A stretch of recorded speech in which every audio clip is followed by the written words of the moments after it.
ಸ್ನೇಹಿತರೆ, ಇವತ್ತಿನ ವಿಡಿಯೋದಲ್ಲಿ ವಿಜ್ಞಾನ, ತಂತ್ರಜ್ಞಾನ, ಜಿಯೋಗ್ರಫಿ, ಕೆಮಿಸ್ಟ್ರಿಗೆ ಸವಾಲೆಸೆಯುವಂತಹ ವಿಶ್ವಪ್ರಸಿದ್ಧ ದೇವಾಲಯ ಪುರಿ ಜಗನ್ನಾಥ ಮಂದಿರದ ಅಚ್ಚರಿಗಳನ್ನು ತಿಳಿದುಕೊಳ್ಳೋಣ. ಹಿಂದೂ ಸನಾತನ ಸಂಸ್ಕೃತಿಯ ಪ್ರಮುಖ 4 ಧಾಮ್ಗಳೆಂದರೆ ಬದರಿನಾಥ ಧಾಮ್, ದ್ವಾರಕಾಧೀಶ್ವರ ಧಾಮ್, ರಾಮೇಶ್ವರಂ ಮತ್ತು ಜಗನ್ನಾಥಪುರಿ. ಇವತ್ತಿನ ಕೌತುಕದ ಕತೆ ಪುರಿ ಜಗನ್ನಾಥ ದೇವಾಲಯಕ್ಕೆ ಸಂಬಂಧಿಸಿದ್ದು. ಇಂದಿಗೂ ಈ ದೇವಾಲಯದಲ್ಲಿ ಭಗವಾನ್ ಶ್ರೀಕೃಷ್ಣನ ಹೃದಯ ಬಡಿತ ಅಲ್ಲಿನ ಮೂರ್ತಿಯಲ್ಲಿ ಗೋಚರವಾಗುತ್ತದೆ. ಅಷ್ಟೇ ಅಲ್ಲದೆ ಇಲ್ಲಿನ ರಹಸ್ಯಗಳ, ಕೌತುಕಗಳ ಕಥೆಯನ್ನು ಕೇಳಿದರೆ ಎಂಥವರು ದಿಗ್ಭ್ರಮೆ ಆಗುವುದರಲ್ಲಿ ಆಶ್ಚರ್ಯವಿಲ್ಲ. ಜನರು ವೈಜ್ಞಾನಿಕ ಯುಗವೊಂದರ ಹಿಂದೆ ಓಡುತ್ತಾ ದೇವರ ಅಸ್ತಿತ್ವವನ್ನೇ ಪ್ರಶ್ನಿಸುವ ಮಟ್ಟಿಗೆ ಹೋಗಿದ್ದಾರೆ. ಹಾಗಾದರೆ ದೇವರು ನಿಜವಾಗಿಯೂ ಇಲ್ಲವೇ? ಪ್ರಕೃತಿಯಲ್ಲಿ ಆ ಶಕ್ತಿಯ ಮೂರ್ತತೆ ಕಾಣಲು ಸಾಧ್ಯವಿಲ್ಲವೇ?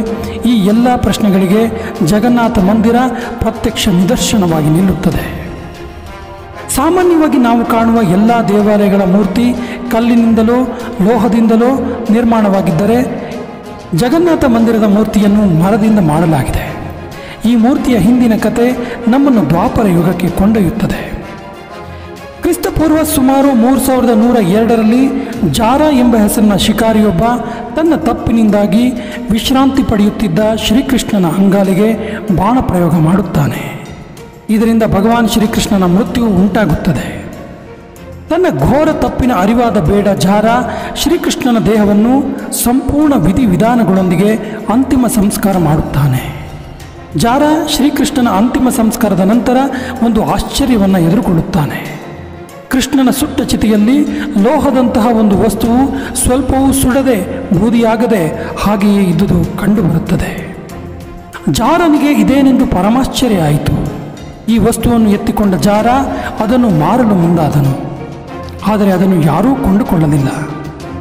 ಇದನ್ನು ಏನು ಮಾಡುವುದೆಂದು ತಿಳಿಯದೆ ಜಾರ ಆ ಲೋಹದ ವಸ್ತುವನ್ನು ಮರದ ದಿಮ್ಮಿಯೊಳಗಿಟ್ಟು ನದಿಯಲ್ಲಿ ತೇಲಿಬಿಟ್ಟನು. ಮುಂದೆ ಗುಪ್ತ ಸಾಮ್ರಾಜ್ಯದ ಕಾಲಘಟ್ಟದಲ್ಲಿ ಆವಂತಿಯ ದೊರೆ ಇಂದ್ರದೇವ ಎಂಬಾತನು ವಿಷ್ಣುವಿನ ಪರಮ ಭಕ್ತನಾಗಿದ್ದನು. ಒಮ್ಮೆ ಆತನಿಗೆ ಕನಸಿನಲ್ಲಿ ವಿಷ್ಣುದೇವರು ಬಂದು ನದಿಯಲ್ಲಿ ಮುಳುಗಿ ನಾನು ನಿನಗೆ ಒಂದು ಮರದ ಮೂಲಕ ಸಿಗುತ್ತೇನೆ ಎಂದು ಸೂಚನೆ ಕೊಟ್ಟನು. ಮಾರನೆಯ ಬೆಳಗ್ಗೆ ಇಂದ್ರದೇವ ನದಿಯಲ್ಲಿ ಮುಳುಗಿ ಮೇಲೆ ಏಳುವಾಗ ಮರದ ದಿಮ್ಮಿಯೊಂದು ಬರುವುದು ಕಾಣಿಸಿತು. ತಡ ಮಾಡದೆ ಇಂದ್ರದೇವ ಆ ಮರದ ದಿಮ್ಮಿಯನ್ನು ಅರಮನೆಗೆ ತಂದನು. ರಾಜ್ಯದ ಪ್ರಸಿದ್ಧ ಮೂರ್ತಿಕಾರರನ್ನು ಕರೆಸಿದನು. ಆದರೆ ಯಾರೊಬ್ಬರೂ ಅದರಿಂದ ಮೂರ್ತಿ ಮಾಡಲು ಒಪ್ಪುವುದಿಲ್ಲ. ಹೀಗೆ ಒಂದು ದಿನ ಆ ಆಸ್ಥಾನಕ್ಕೆ ವಿಶ್ವಕರ್ಮ ಶಿಲ್ಪಿಯೊಬ್ಬರ ಆಗಮನವಾಗುತ್ತದೆ ಮತ್ತು ತಾನು ಮೂರ್ತಿ ಮಾಡುವುದಾಗಿ ತಿಳಿಸುತ್ತಾರೆ. ಹಾಗೂ ಒಂದು ಷರತ್ತನ್ನು ಕೂಡ ಹಾಕುತ್ತಾರೆ. ಅದರ ಪ್ರಕಾರ 21 ದಿನಗಳ ಕೆಲಸದ ಸ್ಥಳಕ್ಕೆ ಯಾರೂ ಭೇಟಿ ನೀಡಬಾರದು, ತನ್ನನ್ನು ಮಾತನಾಡಿಸುವುದಾಗಲಿ ಮಾಡಬಾರದು, ತೊಂದರೆ ಕೊಡಬಾರದೆಂದು ಆಗ್ರಹಿಸುತ್ತಾರೆ. ಶಿಲ್ಪಿಯ ಈ ಮಾತಿಗೆ ರಾಜ ಸಮ್ಮತಿ ನೀಡುತ್ತಾನೆ. ಶಿಲ್ಪಿಗಳು ತಮ್ಮ ಕೊಠಡಿಯಲ್ಲಿ ಕೆಲಸ ಮಾಡುವ ಶಬ್ದ ಕೇಳಿಸತೊಡಗುತ್ತೆ. ಅವರನ್ನು ಯಾರೂ ತೊಂದರೆ ಕೂಡ ಮಾಡಲಿಲ್ಲ. ಹೀಗೆ ದಿನ ಕಳೆದಂತೆ ಕೆಲಸದ ಕೊಠಡಿಯಿಂದ ಬರುವ ಶಬ್ದ ಕ್ರಮೇಣ ಕಡಿಮೆಯಾಗುತ್ತೆ. ಮುಂದೊಂದು ದಿನ ಸಂಪೂರ್ಣವಾಗಿ ನಿಶ್ಶಬ್ದವಾಯಿತು. ಇದರಿಂದ ಗಾಬರಿಗೊಂಡ ಆವಂತಿಯ ರಾಣಿ ರಾಜಶಿಲ್ಪಿಗಳು ಆಹಾರವಿಲ್ಲದೆ ಅಸುನೀಗಿದರೆ ಎಂದು ಭಾವಿಸಿ ಕೊಠಡಿಯ ಬಾಗಿಲು ತೆರೆಸುತ್ತಾಳೆ. ಆದರೆ ಬಾಗಿಲು ತೆರೆದ ನಂತರ ಅವರಿಗೆ ಪರಮಾಶ್ಚರ್ಯ ಕಾದಿತ್ತು. ಏನೆಂದರೆ ಅಲ್ಲಿ ಯಾವುದೇ ಶಿಲ್ಪಿಯಾಗಲಿ ಇರಲಿಲ್ಲ. ಬದಲಿಗೆ ಆ ಕೊಠಡಿಯೊಳಗೆ 3 ಶಿಲ್ಪಗಳು ತಯಾರಾಗಿ ನಿಂತಿದ್ದವು. ಭಗವಾನ್ ಜಗನ್ನಾಥ, ಅವರ ಸಹೋದರ ಬಾಲಭದ್ರ ಮತ್ತು ಸಹೋದರಿ ಸುಭದ್ರಳ ಮೂರ್ತಿಗಳು ಇದ್ದವು. ಮತ್ತು ಲೋಹದ ವಸ್ತುವನ್ನು ಜಗನ್ನಾಥ ಮೂರ್ತಿಯ ಮೇಲೆ ಇಡಲಾಗಿತ್ತು. ಈ ವಸ್ತುವೇ ಜಗನ್ನಾಥ ದೇವರ ಕೃಷ್ಣನ ಹೃದಯವೆಂದು ಭಾವಿಸಲಾಗುತ್ತದೆ. ಈ ಹೃದಯ ಮಾಮೂಲಿ ಮನುಷ್ಯನ ಹೃದಯವಲ್ಲ, ಬದಲಿಗೆ ಭಗವಾನ್ ವಿಷ್ಣುವಿನ ಹೃದಯವೇ ಆಗಿದ್ದು, ಇದು ಏನ್ಷಿಯಂಟ್ ಅಡ್ವಾನ್ಸ್ ಟೆಕ್ನಾಲಜಿಯ ಕುರುಹಾಗಿದ್ದು ಎನರ್ಜಿ ಟ್ರಾನ್ಸ್ಮಿಷನ್ ಮಾಡುತ್ತೆ. ಈ ಮೂರ್ತಿಗಳನ್ನು 12 ವರ್ಷಗಳಿಗೊಮ್ಮೆ ಹೊಸದಾಗಿ ಕೆತ್ತನೆ ಮಾಡಲಾಗುತ್ತದೆ ಮತ್ತು ಹೊಸ ಜಗನ್ನಾಥ ಮೂರ್ತಿಯ ಒಳಗೆ ಈ ಲೋಹದ ವಸ್ತು ಹೃದಯವನ್ನು ಇಡಲಾಗುತ್ತೆ.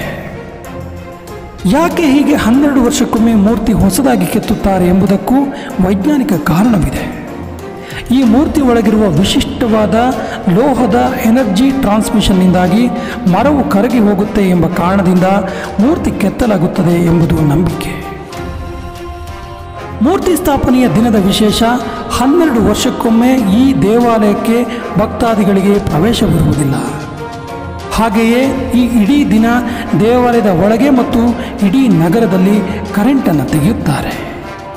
ದೇವಾಲಯದ ಮುಖ್ಯ ಪೂಜಾರಿಯ ಕಣ್ಣಿಗೆ ಬಟ್ಟೆ ಕಟ್ಟಿ ಕೈಗಳಿಗೆ ಬಲವಾದ ಗ್ಲೌಸನ್ನು ಹಾಕಲಾಗುತ್ತದೆ ಮತ್ತು ಹಳೆಯ ಮೂರ್ತಿಯಿಂದ ಈ ಹೃದಯವನ್ನು ತೆಗೆದು ಹೊಸ ಮೂರ್ತಿಗೆ ಜೋಡಿಸಲಾಗುತ್ತದೆ. ಈ ಹಿಂದೆಯೂ ಅನೇಕ ಪಂಡಿತರು ಈ ಕಾರ್ಯದಲ್ಲಿ ಭಾಗಿಯಾಗಿದ್ದಾರೆ. ಅವರೆಲ್ಲರ ಒಮ್ಮತದ ಅಭಿಪ್ರಾಯವೆಂದರೆ ಆ ವಸ್ತುವನ್ನು ಯಾರೂ ನೋಡಿಲ್ಲ, ಆದರೆ ಅದನ್ನು ಮುಟ್ಟಿದರೆ ಜೀವಂತ ಮೊಲವನ್ನು ಮುಟ್ಟಿದಂತೆ ಭಾಸವಾಗುತ್ತೆ. ಈ ವಸ್ತುವನ್ನು ಪಂಡಿತರು ಬ್ರಹ್ಮ ಪದಾರ್ಥ ಎಂದು ಕರೆಯುತ್ತಾರೆ ಮತ್ತು ಅದನ್ನು ಬರಿಗಣ್ಣಲ್ಲಿ ನೋಡಿದವರು ಯಾರೂ ಕೂಡ ಉಳಿಯಲಾರರು ಎಂಬ ಪ್ರತೀತಿ ಕೂಡ ಇದೆ. ಹಾಗಾಗಿ ಮೂರ್ತಿಯ ಒಳಗೆ ಇದನ್ನು ಇಡುವಾಗ ಕಣ್ಣಿಗೆ ಬಟ್ಟೆಯನ್ನು ಕಟ್ಟಲಾಗುತ್ತೆ. ಸ್ನೇಹಿತರೆ, ಇದಿಷ್ಟು ಪುರಿ ಜಗನ್ನಾಥ ಮಂದಿರದ ಹಿಂದಿರುವ ಐತಿಹ್ಯ ಮತ್ತು ತಲೆಮಾರುಗಳಿಂದ ನಂಬಿಕೊಂಡು ಬಂದಿರುವ ಕತೆ. ಮುಂದಿನ ಸಂಚಿಕೆಯಲ್ಲಿ ಪುರಿ ಜಗನ್ನಾಥ ಮಂದಿರ ಹೇಗೆಲ್ಲ ವಿಜ್ಞಾನಕ್ಕೆ ಸವಾಲಾಗಿ ನಿಂತಿದೆ ಎಂಬುದನ್ನು ತಿಳಿದುಕೊಳ್ಳೋಣ. ಹೀಗೆ ಇತಿಹಾಸದ, ಪುರಾಣದ, ಜನಪದದ ವಿಶಿಷ್ಟ ಕಥೆಗಳನ್ನು, ಸನ್ನಿವೇಶಗಳನ್ನು, ಸಂದರ್ಭಗಳನ್ನು ವೀಕ್ಷಿಸಲು ನಮ್ಮ ಚಾನಲ್ಗೆ ಸಬ್ಸ್ಕ್ರೈಬ್ ಆಗಿ. ಜೈ ಹಿಂದ್.